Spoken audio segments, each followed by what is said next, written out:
Oi, gente, bem-vindos a mais um Duplo Clique. Hoje a gente começa batendo papo sobre mudança de casa, que é uma coisa que eu adoro fazer. E depois a gente entra em dois temas super quentes. Primeiro, o Signal Gate, um fiasco, o maior escândalo do governo Trump até agora. E depois a série do Netflix Adolescência, que está mexendo com tanta gente e trazendo tantas pautas importantes aí à tona. Vem com a gente! Oi, Dea! Tudo bom? E aí, Fê? Que delícia começar mais uma sexta com você aqui. Nem fala, fica até com saudades, né? Que faz tanto tempo que a gente gravou o último. Faz 10 dias que a gente gravou o último Duplo Clique. E dessa vez não foi nem difícil, né? Assim, porque é tanta pauta para essa semana que, pelo amor de Deus, né? Nossa, não para. E você mudou de casa? Pelo menos foi bom que esses 10 dias você conseguiu... Mudei, tô rodeada de livros no chão... fios aparecendo, sabe? Aquele caos pós-mudança. A gente não tá vendo nada. Pra gente tá tudo mais perfeito. Tem nada atrás de mim, né? Essa paredona aí, que depois eu vou decorar com instantes, vai ficar mais bonitinho. Mas a gente fez aquele sprint pra mudar rápido. E agora leva meses, né, para poder colocar tudo no lugar, enfim. Eu adoro mudar, preciso confessar. As pessoas que me conhecem não acreditam que eu mudei de novo, né, gente? Vai ter gente que vai estar ouvindo aqui e vai dizer, não acredito que ela mudou de novo. Mudei, gente, eu adoro mudar de casa. A cada 2 anos eu mudo. Eu acho que tem um ganho aí nessa coisa de abrir armário, tirar as coisas de dentro, né, fazer energia circular, se desfazer de coisas que não estão mais funcionando, rever rotinas, porque cada vez que você muda de casa, você revê uma porção de coisas, né, que não estavam funcionando. É uma oportunidade, eu vejo as mudanças como oportunidades da gente, sei lá, mudar um pouco algumas coisas e se sentir sempre fresh de novo. Você vai mudar daqui a pouco também, não vai? Maravilhoso. A minha, se tudo correr bem, comecinho de agosto. Mas tá indo bem a obra, tava até adiantada, mas tem que ficar esperando o armário, não sei o que lá. Mas então daqui a pouco você vai estar nessa. É gostoso, eu acho. Mas eu não tô tão animada. Não, mentira, eu tô super animada para ir pro apartamento novo, mas o processo. Tá animada pra mudança. Pra mudança em si. Até porque, assim, né? Tenho 2 filhas adolescentes, eu tenho, né, no fim o trabalho é maior, ainda não tem uma autonomia de cada um faz sua parte. Então acho que é trabalhoso. Em casa, dos meus 3 filhos, só tinha um em casa, né? Os outros 2 estão fora. E esse um também fica se escapando, né? Tentando arrumar um programa. Exato. Eu falei, não, vem aqui, entra no seu quarto, vai ajudar a abrir caixa, tirar as coisas de dentro, separar as coisas por padrão, né? Camiseta de manga curta numa pilha, camiseta de manga comprida na outra. Vai tentando criar, né, essas lógicas, né, de arrumação que eu acho, assim, super bom pra gente, enfim, reorganizar a vida. Eu gosto. Mas você sabe uma coisa legal? Minha arquiteta recomendou uma personal organizer com que ela trabalha, que ajuda a revisar os armários antes. Então, quando a gente fez o projeto dos armários, ela veio na minha casa. Aliás, coitada, ela tinha agenda, também não sei o quê. Ela veio assim, já tipo dia 23 de manhã de dezembro. Sabe aquelas coisas assim, já no meio do negócio? Mas ela foi vendo tudo que eu tenho em casa, revisando o que eu vou ter no próximo apartamento de espaço, falando, não, aqui tem a mais, aqui tem a menos, isso vai vir aqui. Nossa, sonho. Então, pelo menos a minha cabeça... Não, me deu uma tranquilidade de falar, não, tudo vai ter onde guardar, sabe assim? E acho que já... Eu tava até pensando nesse processo da mudança, pelo menos eu já meio que sei o que vai pra onde, que eu jamais teria sabido se não fosse isso, entendeu? Sim. Mas, então, não, maravilhoso. Acho interessante. Então, são essas coisas que eu acho que a gente precisa aproveitar dessas oportunidades. Acho que tudo... eu acho que a gente não precisa ter medo dessas mudanças, né? Eu já mudei muito de cidade também. Eu acho que isso tem a ver um pouco com esse meu perfil um pouco mais inquieto, né? Eu sou uma pessoa que gosta de mudança, gosta dessas coisas. E eu acho que isso, enfim, se reflete em vários campos da vida.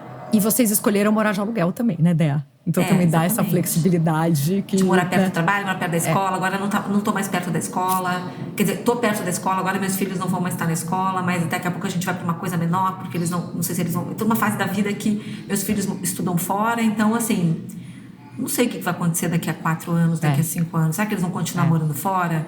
Será que eles vão voltar? Será que eles vão voltar e querer morar na minha casa? Eu acho que assim... Provavelmente. Morar de aluguel é uma maneira de você ter uma flexibilidade, uma liberdade que eu acho super interessante. E você tá super na tendência, né? Porque aquilo que a gente estava até conversando na CXSW, de que hoje em dia, dependendo da situação, comprar imóvel é um risco do ponto de vista ambiental do que acontece. Ambiental, né? Acho que a vida da gente também, climático. Essa coisa quando a gente pensa em longevidade, né? Eu tô com 52, o Lars também, nós dois somos empreendedores, a gente tem uma liberdade geográfica de trabalhar de onde a gente quiser, por exemplo, né? Os dois empreendem e trabalham, nosso tipo de trabalho você pode fazer de onde quiser, então isso também dá uma tremenda liberdade, né? A gente vai estar empty nest daqui a pouco, né? O nosso terceiro filho sai de casa. E aí, né? Era a escola dos filhos, né? O que realmente segurava agora. Então eu acho interessante, assim, manter essa... Acho que muita gente na nossa idade, né? Na idade que eu e o Lars, muita gente tá se questionando, assim, tipo, e agora? Qual vai ser o próximo passo? Sei lá, tem muita gente que resolve tirar um sabático, tem gente que resolve acompanhar, a gente brinca, né? A gente vai ter 2 filhos no mesmo país pela primeira vez, né? Porque a Laura estava nos Estados Unidos, eu estava na Espanha, agora o Henrique vai para Espanha também. Então, quem sabe ano que vem a gente já passar um mês na Espanha, sei lá, aluga um Airbnb, fica lá. Tem oportunidades diferentes que surgem em diferentes fases da vida. E eu acho que a gente tem que tentar estar aberto para isso também, é muito legal. Maravilhoso. É que eu, assim, como eu comprei outro apartamento, são ciclos mais longos, né? Mas eu vou falando, não, vamos para um apartamento maior, que faz sentido na idade das crianças, tudo. Provavelmente um apartamento vai fazer sentido durante 10 anos.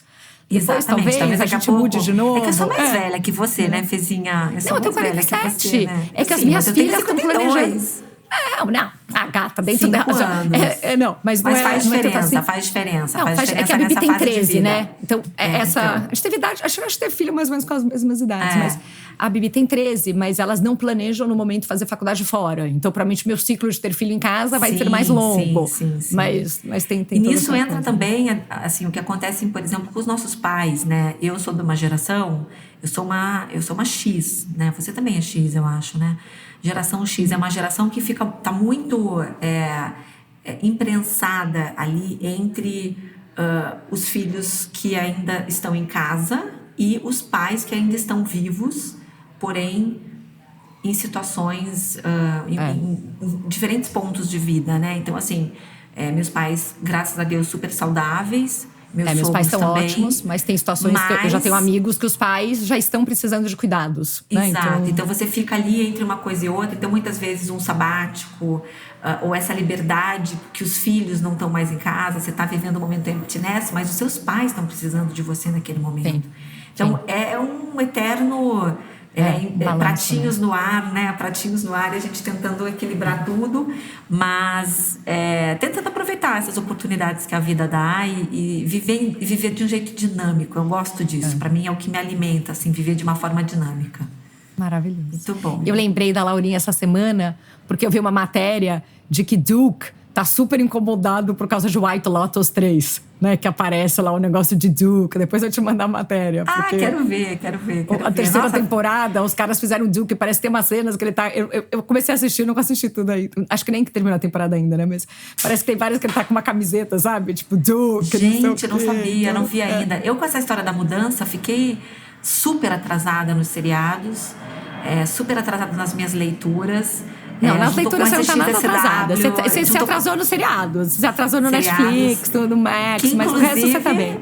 Que, inclusive, é um tema que a gente vai falar hoje, né, Fê? Adolescência. Vamos fazer o nosso round-up rapidinho do que rolou? E aí a gente já cai pra dentro e entra aí, né? Já adiantando que acho que temos 2 temas principais para hoje. Temos. Essa famosa série, né? Adolescência. Eu já assisti. Vou tentar não dar nenhum spoiler, fiquem tranquilos. Eu aprendi com meu irmão que se eu falar qualquer coisa ele me mata, então eu fui bem educada em casa, tá? Pra não dar spoilers. Mas que eu acho que é uma conversa super importante. E eu acho que o segundo papo, é o Signal Gate, né? Que agora tem nome, entendeu? Achei o máximo isso. E já adiantando aqui pro pessoal no que a gente vai dar um duplo clique. Mas acho que coisas que aconteceram, né? Essa semana, o 23andMe, né? Então, vai à falência. Acho que você conhece melhor esse caso do que eu. Comenta aí. Bom, 23andMe é aquela empresa de testes genéticos que, na verdade, tornou acessíveis os testes genéticos, né? Fez lá em 2018, 2019, foi um grande frenesi né? Ela fez com que os testes genéticos custassem cerca de $90. Eles chegaram até, acho que, baixar mais do que isso. Estavam à venda nas farmácias Walgreens, CVS, Americanas, e foi uma febre naquele momento. Muita gente, uma grande parcela da população fez esses exames, muitas com o objetivo apenas de curiosidade, entender sua ancestralidade, né? Não, a 23 não foi a única, talvez ela tenha sido a mais impactante, porque a fundadora era a Anne Wojcicki. Anne Wojcicki é uma das 3 filhas da Esther Wojcicki, que é uma educadora que, né, foi assim, uma lenda no Vale do Silício. Ela foi mentora de grandes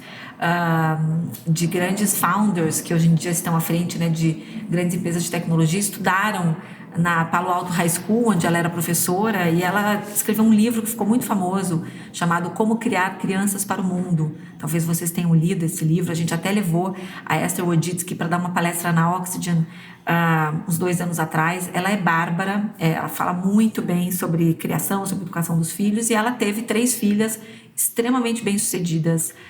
Uma delas, a Susan Wojcicki, que foi a funcionária número 16 do Google, e acabou vindo a ser, enfim, CEO do YouTube por 7 anos.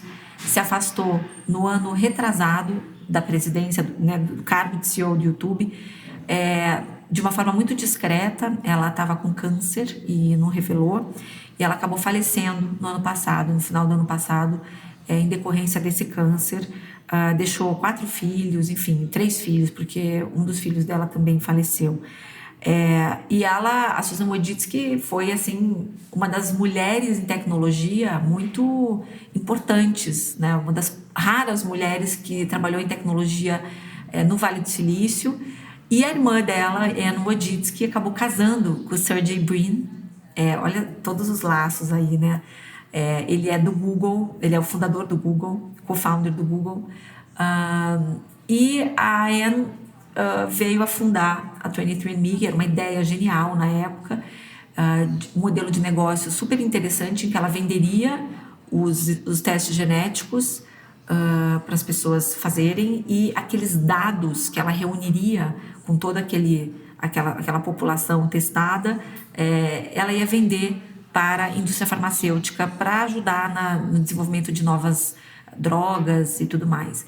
Então, era um modelo vencedor, era uma ideia genial. As pessoas poderiam até opt-out de vender seus dados para a indústria farmacêutica, mas, de forma geral, as pessoas se sentiam colaborando, né, para o futuro da saúde. Então, acho que foi um modelo que deu essa é uma muito certo. dúvida que eu tinha, se estava claro esse tema de privacidade. Sim. Ou não. Então, estava claro. Sim. Desde o início, né? Você podia opt-out. E, assim, eu não sei quantas pessoas eu não cheguei a fazer. liam... Uhum.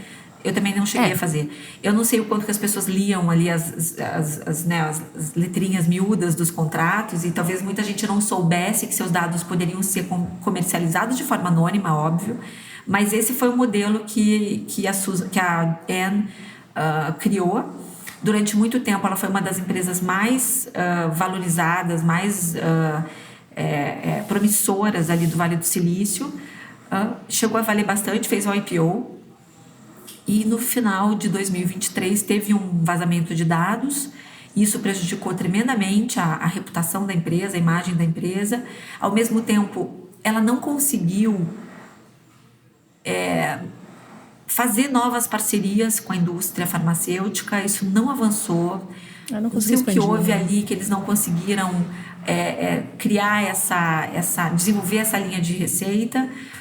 Os testes também, depois que a pessoa faz uma vez, é muito difícil monetizar aquele cliente. Então, assim, a pessoa fazia o teste, eles até tentaram criar um modelo de recorrência, em que a pessoa continuaria, né, pagaria um valor baixo por mês e teria acesso a novas informações e tudo mais. Isso não deu certo também. Então, acho que ela começou a enfrentar uma série de dificuldades, a ação começou a cair. A ação no final estava valendo assim centavos de dólar. Ela tentou recomprar, a ideia dela era recomprar as ações e fechar a empresa, que já tinha aberto seu capital, e não conseguiu. E agora, semana passada, essa semana, eles anunciaram, enfim, que bankruptcy. Então, assim, acho que foi um caso mais um caso de uma empresa do Vale do Silício que, enfim, que chegou a foi ser... do céu ao inferno, né? Assim, Exato, do céu ao que chegou a ter, né, uma reputação, Super. uma importância, tudo.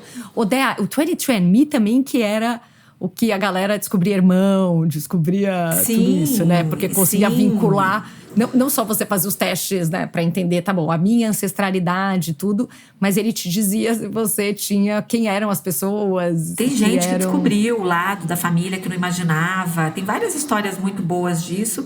E tinha uma questão dessas empresas. Meu pai tem um amigo que descobriu, assim, que não era filho do... E assim, os pais já falecidos. E ele descobriu que o pai não era o pai. E que não sei o quê. Que imagina, aí todos os irmãos começaram a fazer e tudo. Então teve várias descobertas, né? Sim, sim. Ela chegou a valer 6 bilhões de dólares em 2021, né? Então, assim... ela está hoje abaixo de $1 a ação. Então, assim, é uma empresa que realmente teve muita expectativa, até porque eu contei um pouquinho da história das Wojcicki, porque a fundadora é muito respeitada, né? Ela foi casada com o Sergey Brin, ou seja, elas são muito conectadas, todas essas irmãs. A terceira irmã é um PhD em pediatria em São Francisco. Como você diria... Então, eles são da realeza do Vale do Silício. Da realeza do Vale do Silício, total. E ela tinha acesso. Essa empresa foi funded, né? Foi financiada por muita gente grande. Uhum. Ela circulava muito bem no Vale, né? Então, assim, uma dessas empresas realmente que tinham tudo para ser, assim, essas empresas transformadoras. E a gente até fez uma aula na Oxygen no ano passado, em que a gente contava a história da 23andMe, do WeWork,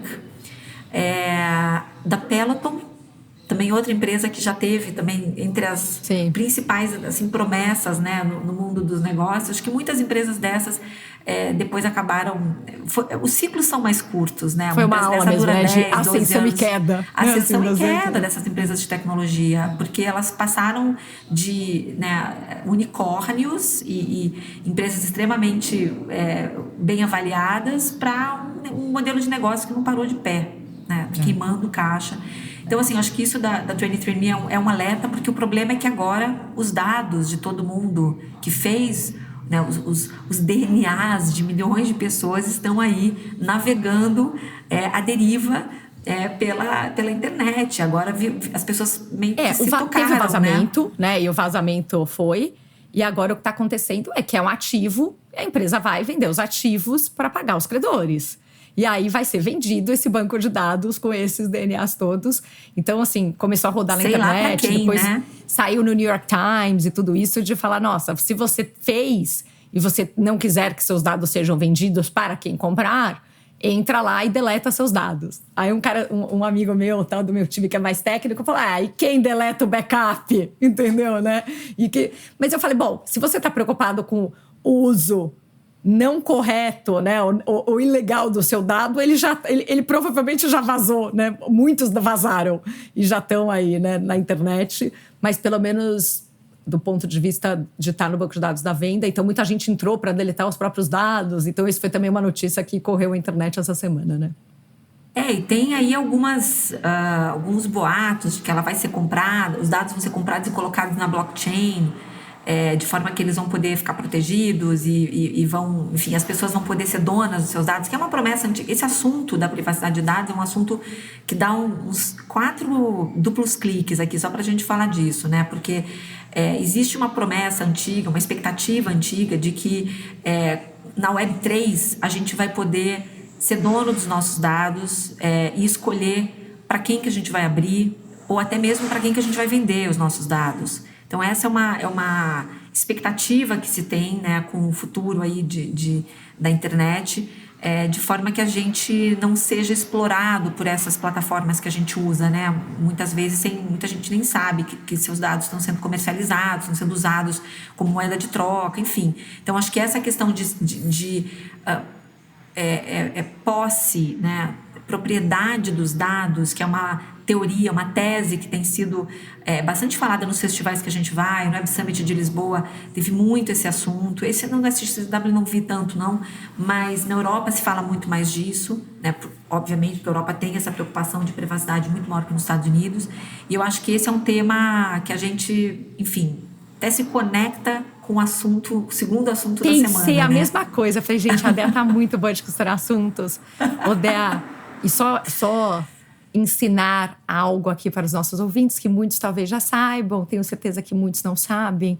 Mas, gente, assim, se você está usando um produto de graça, um serviço de graça, muito provavelmente o produto é você, né? Exatamente. Então, a gente vai entrar no segundo tópico, né, que tem a ver aí com o Signal Gate, e vamos contar um pouquinho, né, do que aconteceu, dar um duplo clique, contar o que é o Signal, contar o que a gente está vendo. Então, acho que tem alguns assuntos interessantes, mas o Signal é um aplicativo que é como se fosse um WhatsApp, a experiência de uso é muito parecida do que é um WhatsApp, né, com a diferença, e eu falei muitas vezes, porque o Signal é gratuito, ele pede doação para as pessoas, né, assim, e ele não vende os seus dados, então esse é um caso específico, mas quando você está conversando no WhatsApp, por exemplo, né, toda aquela riqueza de conteúdo, né, assim, você está no Instagram, clicando em alguma coisa, você está usando essas outras coisas. Depois, essas empresas, né, como a Meta, que é dona do Facebook, como o Google, eles estão vendendo advertising, eles estão vendendo anúncio, né? E eles estão, sim, usando esse tipo de informação, não necessariamente, né, e a maior parte das vezes, não de forma... eles não vão revelar, né? Ah, essa é a Andrea, e é ela que está interessada em tal assunto. Mas elas vão pegar e vão vender para uma marca de, sei lá, né? O que tem de mudança, entendeu? Uma marca de móveis, a informação de que a Andrea está falando de mudança, está mudando de casa. Então, quer dizer, ela passa a ser uma audiência para aquilo, né? Então, de repente, aquilo está sendo usado. E existem também temas de criptografia, um monte de coisas assim. E aí, chegamos no Signal, né, Dea? O Signal... Conte para a gente, o que é o Signal, Dé? Você que já acompanha a Meredith há muitos festivais. Não são muitos carnavais, são muitos festivais. Sim, são muitos festivais. Porque a Meredith, agora está todo mundo descobrindo a Meredith, mas ela já está nos festivais de inovação há muito tempo. Ela já veio, inclusive, para o Web Summit Rio, se não me engano, em 2023. É, no primeiro, ela já né? esteve aqui. Ela é uma figura muito conhecida no meio, enfim, da tecnologia. Ela é uma das raras mulheres CEO em um ambiente, né, muito marcado pela liderança masculina. A gente pode ver assim, ela está liderando uma rede que, enfim...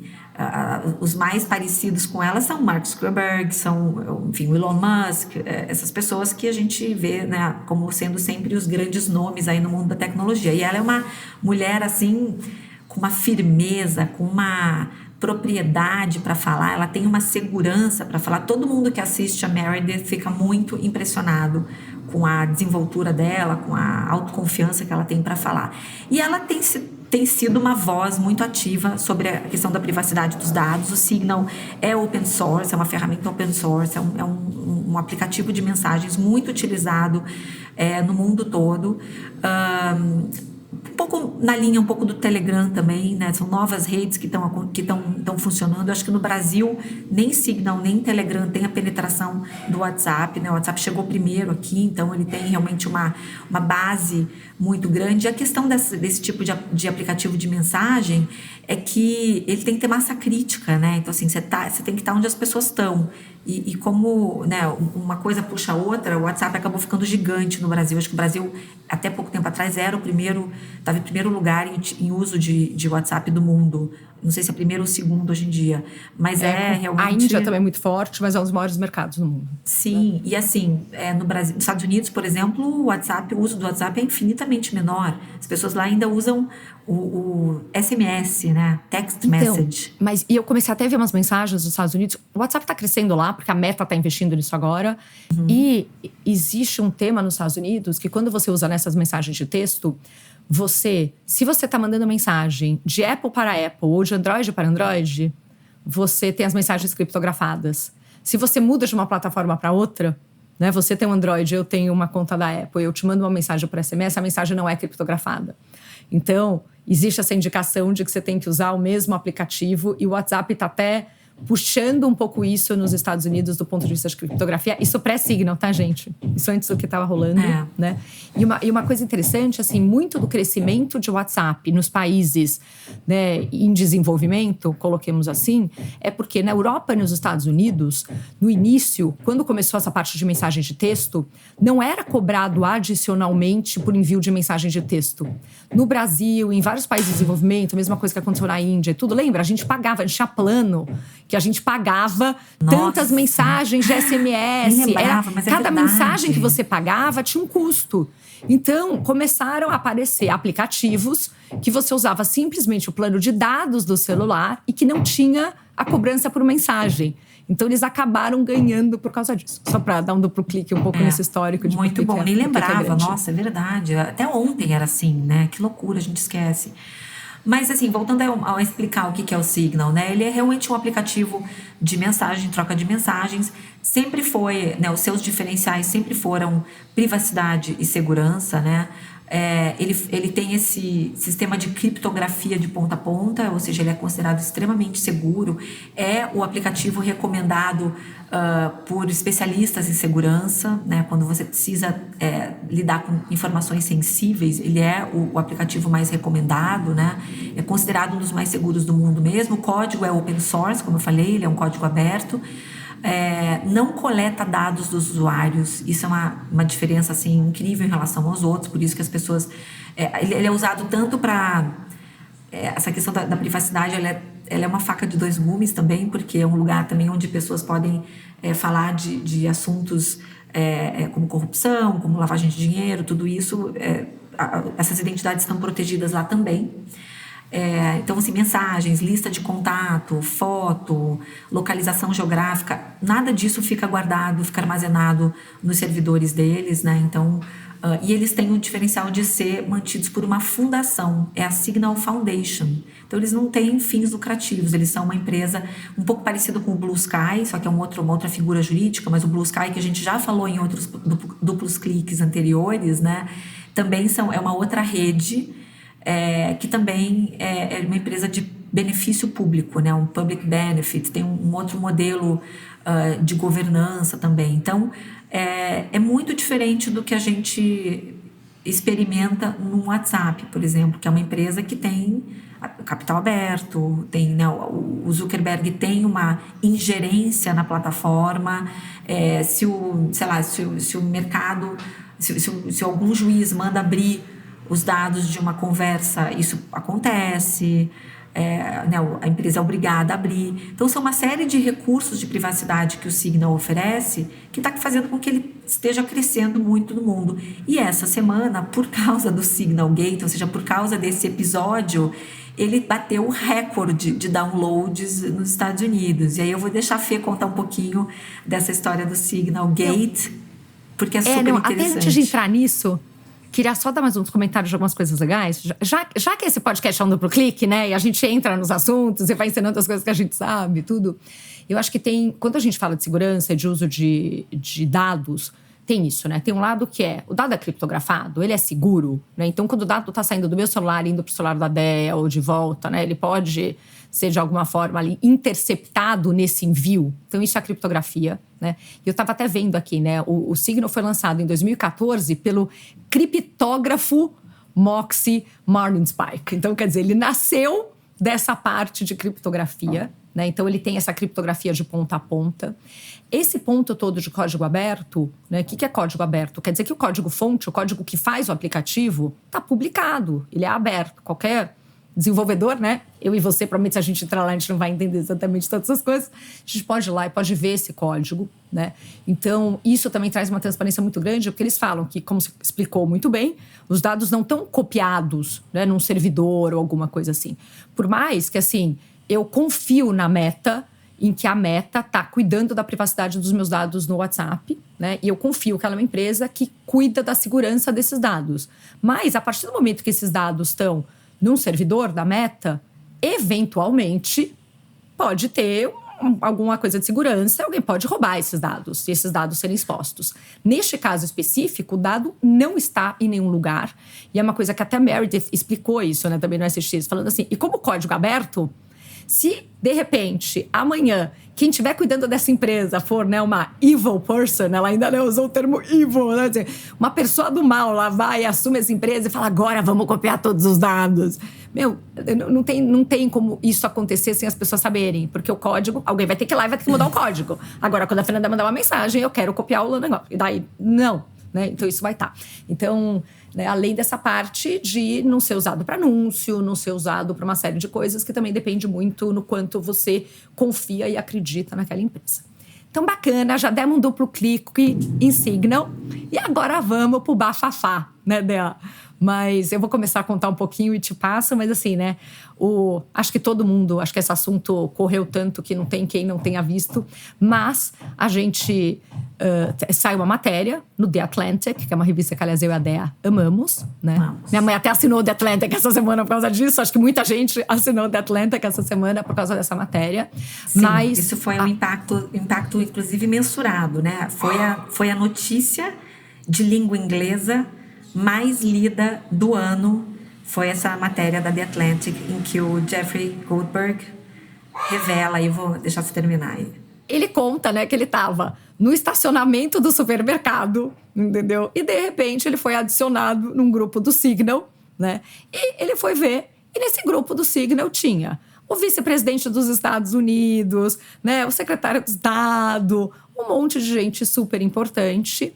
E começou uma conversa. Ele falou que ele olhou aquilo e falou, não é possível, né? Não é possível ter me adicionado num grupo. E ele falou que ele até começou a pensar assim, não, isso aqui deve ser alguma pegadinha ou é algum tipo de ação para, né, espalhar desinformação e eles estão tentando, né, meio que me pegar no meio desse negócio todo. Eu vou ficar aqui quieto e vou ver o que está acontecendo. E começou uma conversa, né, sobre o ataque que será feito pelos Estados Unidos no Iêmen. E lá no canal de Suez. E aí começou essa confusão, porque ele foi. Começaram a mandar os planos do que seria feito, como seria o ataque, em que momento cada coisa aconteceria e tudo. E ele assim, tipo, meu Deus do céu. Eu fico imaginando ele, Dea, nesse estacionamento, no carro olhando, falando, não, cara, não é possível. Não é possível. E ele é divertido, né? Não sei se você já viu as entrevistas dele. Eu fico pensando, Jesus bom, amado. Muito bom. Né? E ele deixou rolar, né? Ele percebeu... E ele falou, gente, deixa eu ver o que é isso. Porque ele mesmo não acreditou. Né, que ele fala, se eu tivesse de cara sabido que era um negócio que tinham, né? Tipo, o e-mail que não é pra você, você responde e-mail e fala, gente, eu acho que eu fui colocado, né? Foi um erro. Esse e-mail não era pra mim. Mas ele ficou quieto. E 2 horas depois, o ataque aconteceu. E aí, ele entendeu que tudo aquilo era verdadeiro, né? E que tinha acontecido uma brecha ali de segurança muito grande. Demorou aí alguns dias, né? Acho que a matéria saiu, acho que segunda ou terça. Então, demorou alguns dias para ele escrever a matéria, publicar a matéria no The Atlantic. E ele deu esse furo de reportagem gigantesco sobre essa falha de segurança, né? Continua aí, Dea. Não, eu acho que tem vários pontos aqui para a gente avaliar. Primeiro que, assim, uma conversa como essa, apesar de o Signal ser, de fato, um aplicativo de segurança máxima, digamos assim, não é comum que uma decisão como essa, de bombardear um país, seja feita, né, num grupo de mensagem. Né? Isso é uma tipo da conversa eu acho que tem até que acontecer. Que assim, não é nem que não é comum, né? É, assim, tem regras e leis e não sei o quê. E eu estava até lendo que, geralmente, esse tipo de conversa de ataque, não sei o quê, essas pessoas, eles montam meio que um quarto, alguma coisa de segurança máxima, mesmo, de comunicação. Tipo até na casa das pessoas. Se eles não estão no lugar específico lá, né? Que é aquela sala que aparece em filmes que o presidente manda atacar os países, entendeu? Sim. Mas eles têm todo o negócio. Não é uma coisa que você tá com o seu celular no meio da rua, com um aplicativo comercial, que pode passar um assaltante, né? Aqui no Brasil podia passar alguém de bicicleta, roubar seu celular ou qualquer coisa assim. E de repente tá ali no grupo com, né, ordenando o ataque. Então, acho que o primeiro ponto é esse, assim, não é uma decisão que poderia, ou uma conversa que poderia estar sendo feita num aplicativo comercial. Isso tinha que ser num war room, no salão oval, em algum lugar cercado né, essas pessoas tinham que estar presencialmente juntas, discutindo essas informações. Então, acho que esse é o primeiro ponto que chama atenção, que pode ser discutido longamente aqui sobre se isso já não são mudanças do futuro do trabalho, as pessoas estão cada uma num lugar, então essa coisa do remoto, e isso tem implicações, né, essa questão de como a gente também está decidindo, provavelmente muitas decisões hoje jurídicas são feitas assim, decisões de empresa, quer dizer, como é que a gente está, lógico, guardando as devidas proporções. Existem sistemas específicos que eles poderiam usar, né, proprietários, e do mesmo jeito que assim, sei lá, né, vou usar um exemplo muito menos importante, obviamente, mas tipo, na Salesforce onde eu trabalho, aliás, a Salesforce é dona do Slack, né, mas assim, a ferramenta é Slack, não é WhatsApp, né? Sim. Então o Slack é o que é considerado a rede segura pra gente conversar as coisas, colocar coisas confidenciais, informação de cliente, coisas assim. Você tá no WhatsApp, você tá numa rede aberta, tem esse risco de você colocar uma outra pessoa onde você... Então, quer dizer, mesmo num cenário do futuro do trabalho, teriam, né, sistemas... Sim. Até porque precisa manter também, né? Assim, eles têm que... É obrigatório que as conversas fiquem on record, né, nesse tipo de coisa nos Estados Unidos, não possa ser apagada. Então, acho que tem uma série de pontos, né? Sim, mas eu acho que em termos de comportamento, como a gente se habituou a decidir muitas coisas em grupos, enfim, distribuídos, né? O trabalho distribuído, não estou nem falando de trabalho remoto, acho que o trabalho distribuído, que é uma das maneiras, né, que a gente chama esse trabalho que a gente desenvolve hoje, que as pessoas estão em diferentes pontos, às vezes do planeta, né? Cada um está num país, cada um está num fuso horário diferente. Então, às vezes, a maneira como a gente se habituou a tomar decisões, né, de uma forma mais ágil. Então, acho que talvez esse tenha sido o motivador, né, para essa conversa acontecer. Tipo, não conseguiu voar todo mundo a tempo para Washington, então vamos resolver por aqui mesmo, né? Então, acho que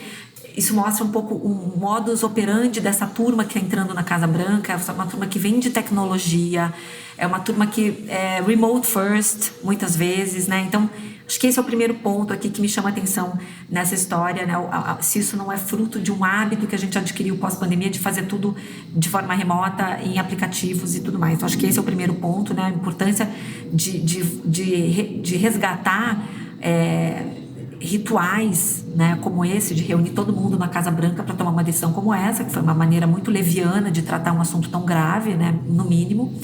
O segundo ponto que me chama muita atenção nessa história é que ninguém reparou que tinha um estranho naquele grupo. O Jeffrey conta que muitos deles estavam com as iniciais apenas, né, não estavam identificados, e ele foi identificando ali quem era, sei lá, JV, né, JV, ele já, deve ser o vice-presidente, né? TG, deve ser a Tulsi Gabbard, que é a head da inteligência. Ele foi linkando os nomes às iniciais, né? E ele estava lá como JG e não passou pela cabeça de nenhum dos, talvez, 12, 13 pessoas que estavam nesse grupo. Quem era esse cara que ficou quieto? Porque todo mundo ali estava se manifestando, eles estavam ali montando uma força-tarefa para poder juntar uma equipe. Ele pediu, né, o J.D. Vance pediu, por favor, indiquem quem é a pessoa importante da sua área para estar envolvida nessa força-tarefa, nesse time. Então, cada um indicou uma pessoa e essas pessoas foram sendo acrescentadas no grupo. E ninguém percebeu que tinha uma pessoa ali que estava muda, né, no grupo, ninguém clicou ali em membros para entender o que estava acontecendo, então ele não foi descoberto, ele ficou, eu acredito que quase 24 horas no grupo, né, eu não lembro agora exatamente quantas horas ele ficou lá dentro, mas eu imagino a tensão que ele deve ter vivido como jornalista, né? Atenção barra euforia. Sim, e assim, a adrenalina de você estar nesse grupo, acompanhando agora, algo desse foi tamanho. Um erro, né? Assim, acho que foi um erro. Mas é muito doido, né, Dea? É muito doido, cara. Colocar o editor-chefe do The Atlantic, entendeu? Assim, tipo... Mas eu acho que o Signal não é uma rede que tá todo mundo no Signal, né? Eu entrei no Signal, tinha lá, né? Tem gente que tá no Signal e não deixa o nome aberto, né? Achei, sei lá, uns 10 amigos lá, incluindo uns amigos advogado criminalista do meu marido, morri de rir, porque faz todo sentido eles estarem no Signal, né? Vamos combinar, entendeu? Né? Mas não é uma rede também que tá com todo mundo, então isso é um limitador. Mas, gente, que loucura, né? Eu fico imaginando a euforia barra o quanto ele ficou chocado, não é possível. Disso tudo acontecendo, né? Provavelmente, a The Atlantic fez uma War Room para discutir o que fazer com essa informação. O Nick Thompson, que é o CEO da The Atlantic, que é nosso muso máximo, né? O Nick Thompson. Eu sou groupie do Nick Thompson, assim, onde ele vai, eu vou lá, falo com ele, tenho selfie com ele e tudo mais, minhas selfies, não, ele é incrível, né? Ele é na mão dele, Atlantic, isso é um outro assunto também, mas assim, a The Atlantic está se tornando talvez a publicação, né, o veículo de imprensa mais respeitado nos Estados Unidos. No momento em que o Washington Post, por exemplo, que tinha nem fala, viés né? muito político, exato, e que tem uma história linda, né, super Watergate, de tudo, exato, né? uma história que se confunde com a política americana, né? O Washington Post hoje perdendo muitos dos seus jornalistas mais importantes, que não concordam com a ingerência do Jeff Bezos na parte editorial do jornal. A Atlantic está contratando jornalistas do Washington Post. Ela acabou de contratar 2 jornalistas super tarimbados do Washington Post para o seu time. Então, enquanto os outros estão, escolhendo o seu lado, para colocar de uma forma mais suave aqui, a Atlantic está partindo para cima. Né? E vamos lembrar aqui, acho importante dar esse contexto, a Atlantic hoje pertence, né, a grande parte da Atlantic é da Laurene Powell Jobs, que é apenas a viúva do Steve Jobs. Então, a The Atlantic também é uma publicação muito antiga, e a Laurene, como parte, né, dos seus investimentos em empresas que ela considera de impacto, podemos colocar assim. Eu acho que a The Atlantic não deixa de ser um veículo aí que tem uma linha editorial de centro-esquerda, de questionamento de pautas mais progressistas, de pautas de costumes. Então, a Atlantic é uma referência nesses temas. Trouxe o Nick Thompson, que era da Wired, né? O Nick Thompson era editor-chefe da Wired antes e foi assumir como CEO da The Atlantic há mais ou menos 5 anos. Ele é um cara genial, super, com uma cabeça super de negócio. Então, não é apenas um jornalista, mas é um jornalista que sabe, entende de marketing, entende de venda, entende de comportamento. Então, ele conseguiu atrair para a Atlantic um grupo muito bacana de pessoas.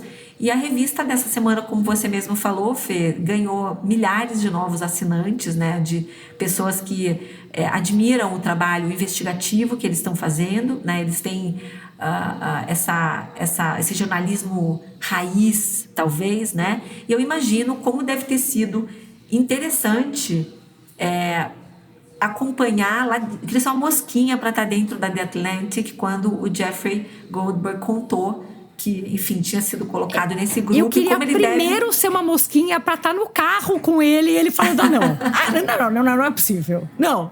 E as coisas começaram a acontecer, eu juro que eu fiquei imaginando tudo isso. Sim, deve ter sido uma experiência incrível. Incrível. E agora, o que está acontecendo é que, enfim, obviamente isso abriu uma avenida de investigação e agora estão descobrindo que tem vários breaches, tem várias janelas abertas no sistema de segurança americano. Essas pessoas que hoje ocupam esses cargos importantes, né, no sistema de segurança americano, nunca passaram por um treinamento de segurança. Então, elas estão descobrindo as senhas da Tulsi Gabbard, descobrindo que o Venmo, que é aquele aplicativo de passar dinheiro de uma pessoa para outra, de pagamento. Nos Estados Unidos não tem Pix, né? Assim, são apps mesmo, né? Proprietários para você fazer esse tipo de transação. E Venmo é o mais famoso lá, né? Mais comum. Então, assim, tudo isso está sendo descoberto agora.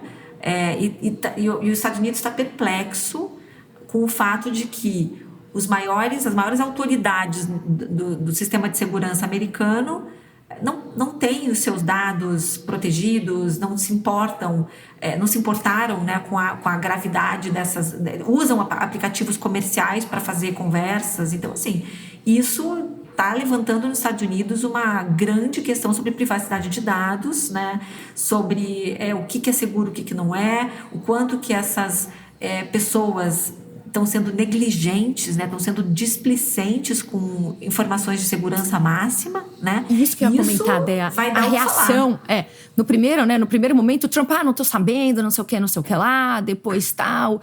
Aí eles admitiram que isto realmente aconteceu, né? E começaram a fazer, né? É uma estratégia de gaslighting, né? Assim, total, que é super Trump, né? Tipo, assim, não, né? Imagina, isso não aconteceu, imagina, isso não foi, imagina, né? De te fazer duvidar do que tá acontecendo. Sim, então, acho que tem esse ponto. E eu tava vendo uma entrevista, né? Hoje de manhã até do Jeff Goldberg, super interessante, porque agora ele tá em todas, né? Tá em todos os meios, tá em todas as coisas e tudo. E ele até falando isso, assim, né? Se eles tivessem virado e falado, nossa, assim, isso aconteceu, né? Estamos começando uma investigação, né? Teve consequências e tivessem mostrado seriedade em tratar isso, mas, de certa forma, graças a Deus, né? Que eles estão sendo quem eles são. E eles estão agindo, nesse caso, que é um caso sério, da mesma forma que eles estão agindo com todo o resto, que é, basicamente, não importa. O que importa é o que eu quero, a regra só existe para mim, né? E a gente vê o Bernie Sanders junto com a AOC lá, né? Que é a outra senadora. Alejandro Ocasio-Cortez. Fazendo esses comícios pelos Estados Unidos, né? Para brigar contra os oligarcas e tudo isso, e trazendo essa visão. Porque é exatamente isso, assim, né? Como que tá tendo um desmonte, colocando em risco a democracia americana. E eu acho que o que eu achei muito boa dessa história é que essa história não está passando barato, né?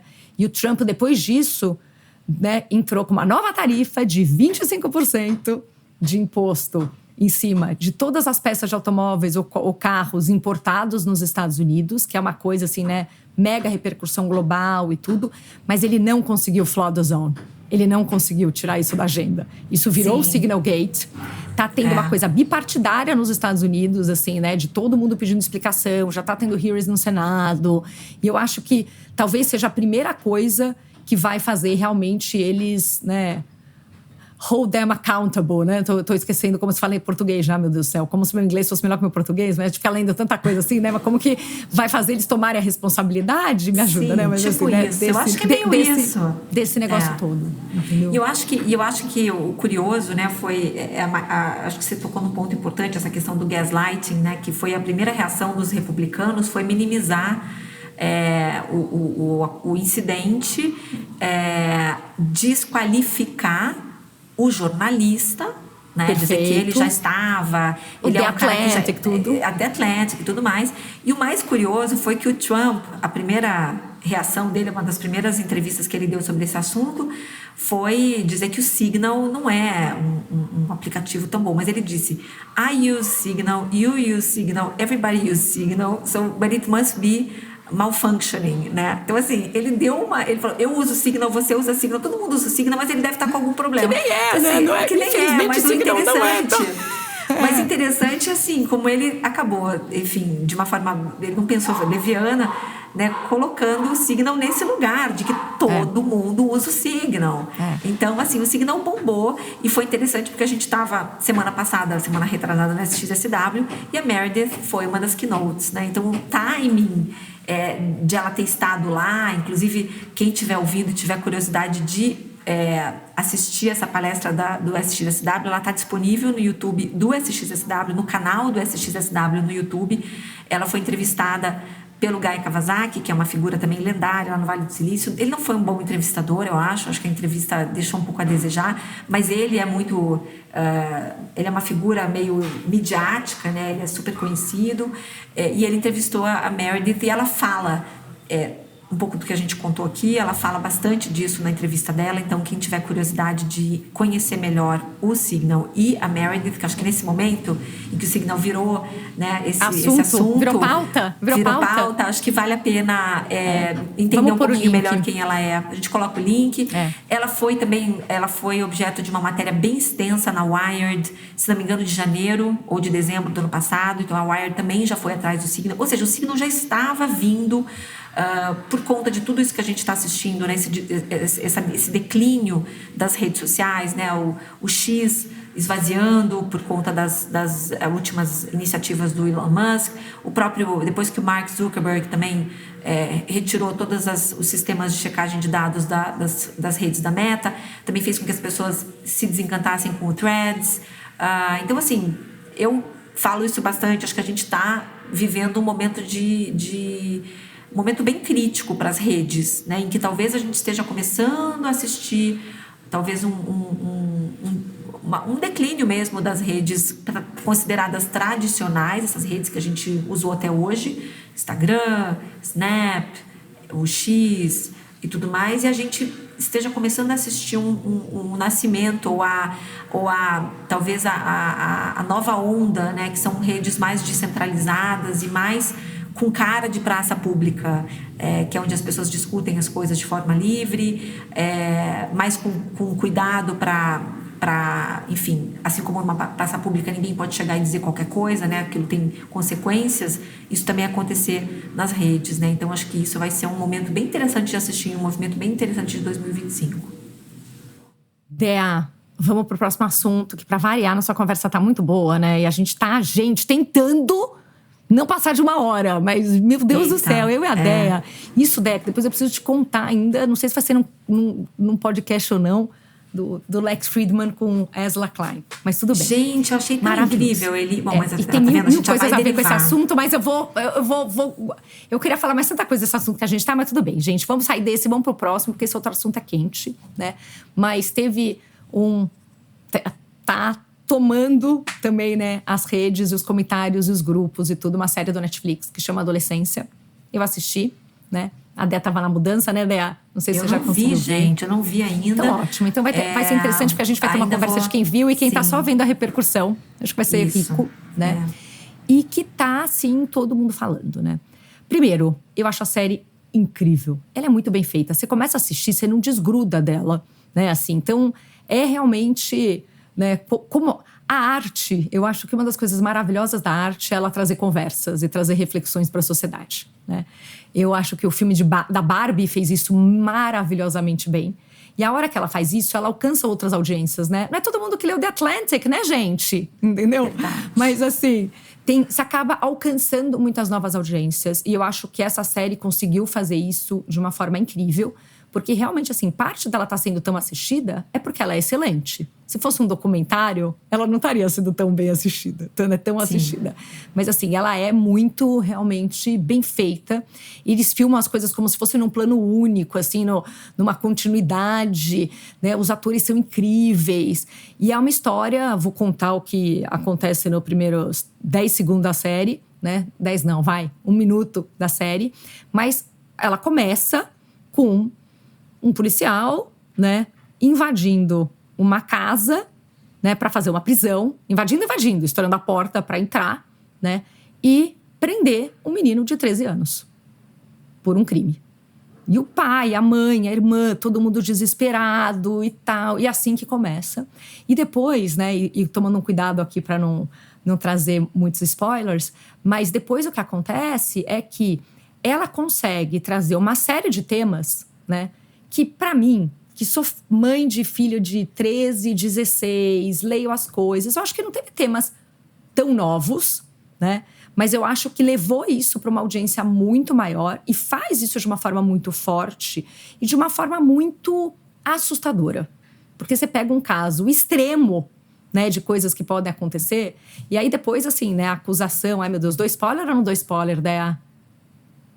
Bom, a acusação envolve misoginia, né, que assim, envolve, né, atos cometidos contra uma menina, né, vamos colocar assim, eu não dou tanto spoiler, né, e ele traz uma série de coisas, né, depois assim, tem cenas do que estava acontecendo naquela escola, da relação do policial com o próprio filho, né, do que acontece, não só da importância de você saber o que está acontecendo, mas assim, do quanto esses adolescentes e tudo tem códigos próprios. Não adianta, você lê as mensagens do grupo do celular do seu filho. Meu, assim, o significado que cada emoji tem, que cada coisa tem nesses grupos é diferente, né? Então vai trazendo uma série de coisas ao longo dessa conversa e todo o sentimento em volta disso, né? Todo o sofrimento, né? E um foco também grande nesses pais, né? No final e tudo, né? E de qual que é o sentimento. Eu podia ter feito mais, eu não podia, né? O que é. E que vem até uns desdobramentos interessantes de, né? O quanto que é responsabilidade realmente do pai e da mãe, né? O quanto é... Porque a gente está num modelo de paternidade e maternidade que o pai e a mãe... Não, mãe sempre teve culpa de tudo, né, gente? Isso continua, isso aqui já não é novidade, né? Tipo, gente, você não sabe de que a culpa é minha, porque eu sou a mãe, a culpa é minha, não tem problema. Mas eu acho que essa responsabilização excessiva, né? E essa vontade de controle que nós pais temos, porque um dia você tem um filho que é uma criancinha linda que vem pro teu colo, tal, e de repente chega na adolescência e passa a ter milhões de riscos e milhões de coisas. Então eu acho que também ele pega num medo muito profundo. E eu lembro, né, minha cunhada falou, ai meu Deus, eu nem quero começar a assistir, minha irmã, quem tem filho menor, né? Eu falei, gente, não precisa assistir. Não precisa assistir, entendeu? Assim, né? Porque tá todo mundo assustado. Sim, né? sim. E eu até falei pra elas assim, gente, calma, né? Eu até brinquei, falei, ouve o duplo clique, vocês vão estar por dentro de várias conversas. Quando chegar na idade, me liga, que eu te conto aqui as coisas que tem que fazer. Mas assim, tem um lado também que assim, ela é muito angustiante e tá assustando muita gente que tem filhos menores. Né? Essa é uma coisa que eu queria trazer um pouco também. Mas acho que ela tá trazendo pra pauta e pro mainstream conversas muito importantes. Sim. Conte, Dea. Eu acho que, assim, eu li, obviamente, muito sobre a série. Acho que eu nunca... Fazia muito tempo que eu não via uma série causar tanta comoção. Não só nas pessoas né?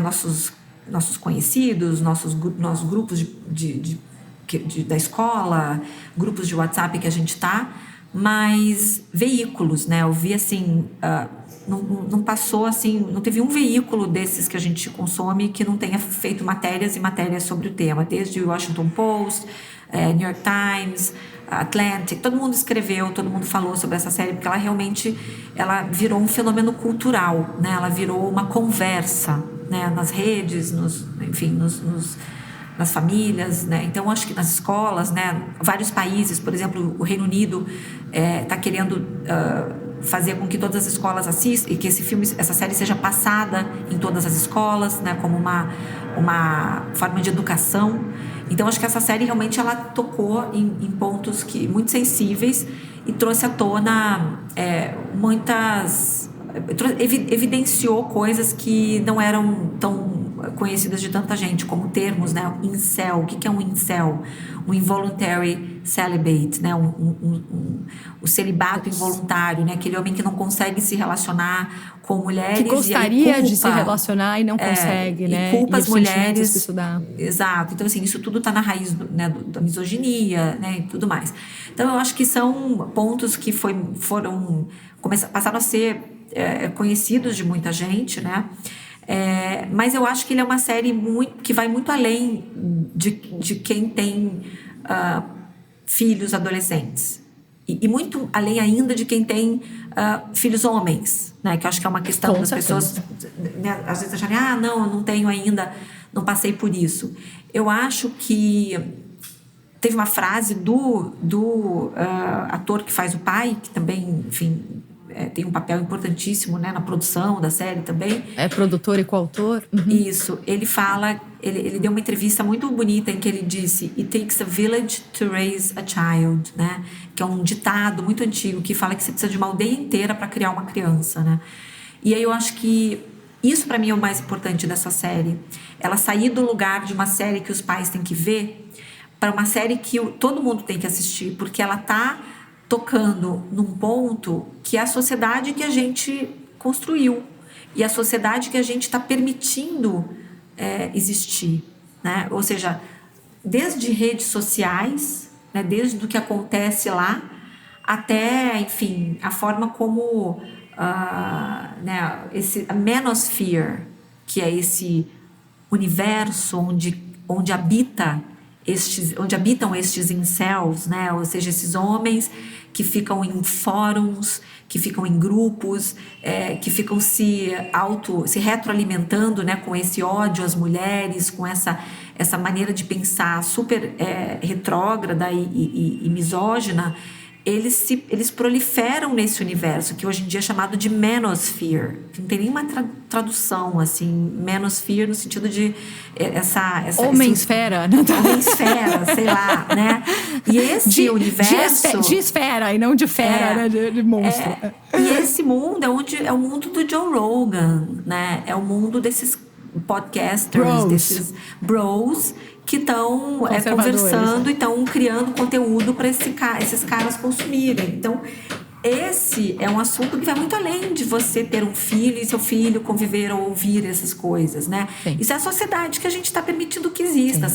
São podcasts que muitas vezes pregam desinformação. Veja, o Joe Rogan, por exemplo, para pegar um exemplo bem óbvio, tá? Eu nem vou falar de outros nomes que são menos conhecidos, mas vamos pegar o Joe Rogan. O Joe Rogan é o podcast mais ouvido dos Estados Unidos, talvez um dos maiores, acho que a maior audiência do Spotify. Foi contratado pelo Spotify num contrato histórico, quando ele foi contratado com exclusividade pelo Spotify para ser um criador de conteúdo exclusivo para o Spotify. Ele foi, assim, um contrato que nunca tinha acontecido, foi um marco na história dos podcasts, né?